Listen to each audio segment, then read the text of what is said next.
পুজো দেওয়া তো হয়ে গেল, এবার তাড়াতাড়ি চলো, সন্ধ্যাকে বাড়ি ফেরত নিয়ে যাওয়ার প্ল্যানটাও তো করতে হবে। একদমই ঠিকই বলেছি। না, এইভাবে বাড়ি যাওয়া বোধহয় একদম ঠিক হবে না। শ্মশানে সন্ধ্যায় কেউ ওইভাবে ফেলে গেছিল, মানে এটা স্পষ্ট যে সন্ধ্যায় কেউ মারতে চেয়েছিল। এখন সন্ধ্যা হসপিটালে একা, কে বলতে পারে তার আবার সন্ধ্যাকে মারার চেষ্টা করবে না। না না না, সন্ধ্যাকে চোখের আড়াল করা একদম যাবে না।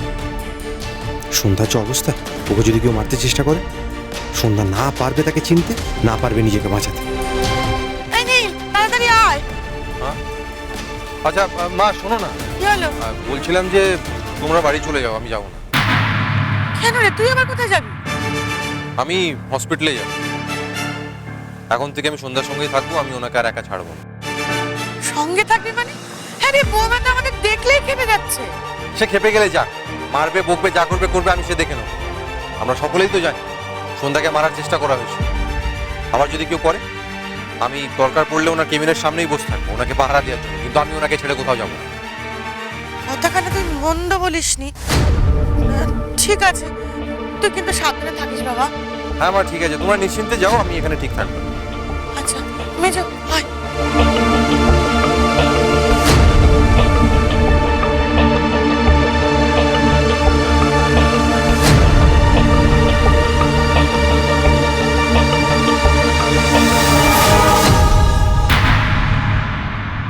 বাবা বাবা, বাবা মন্দিরে? বাবাকে তো আমি কখনো কোনো মন্দিরে যেতে দেখিনি। মনে হয় সন্ধ্যার জন্যই পুজো দিতে এসেছে। বাবা বোধহয় জানে না ও কেমন আছে। যাই, বাবাকে খবরটা দিই আর বলি সন্ধ্যা ভালো আছে।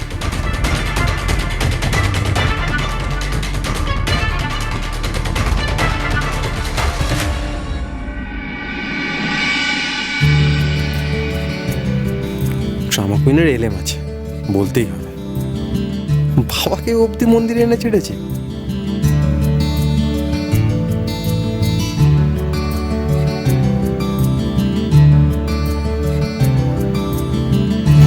ঠাকুর, ঠাকুর তুমি আমার অনেক উপকার করেছো, আর একটু উপকার করো। সন্ধ্যার স্মৃতি যেন কোনোভাবে ফিরে না আসে। বাবা ঠাকুরের কাছে প্রার্থনা করছে এতে সন্ধ্যার স্মৃতি না ফিরে আসে। কেন? সন্ধ্যার স্মৃতি ফিরে এলে সর্বনাশ হয়ে যাবে, সব শেষ হয়ে যাবে। এটা হতে পারে না। আমার ছেলেটাকে বাঁচতে দাও ঠাকুর। ও, তার মানে বাবাও আমার মতনই ভাবছে, আমার জন্য প্রার্থনা করছে। বাবা জানে তো যে সন্ধ্যা সব মনে পড়লে কি বিপদ, আবার তারাকে নিয়ে পড়বে তাহলে। তাই বাবাও আমার মতো চাইছে যে সন্ধ্যা সব ভুলে থাকুক।